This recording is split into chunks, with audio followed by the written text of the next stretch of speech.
Acum am... Apropo, vrei să e cineva? Acum avem și eu.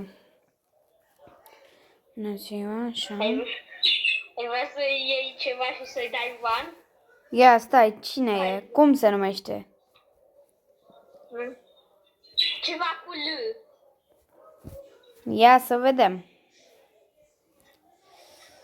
Ce putem fura de la el? Bun. Mamă, nu-l cunosc. Ia să vedem cine e tată. Dă-i bani și și dă-i. Așa.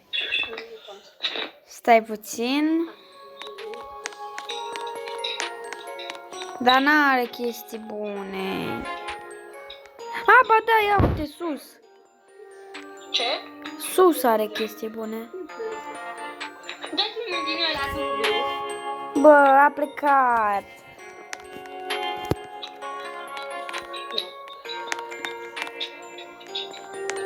Bă, că pleacă. Cineva asta. Da, zi să vină și ăsta să faci.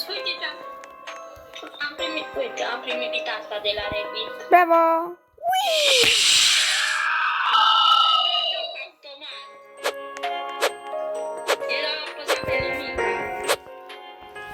Eu ar vrea să iau din asta. Ia stai să văd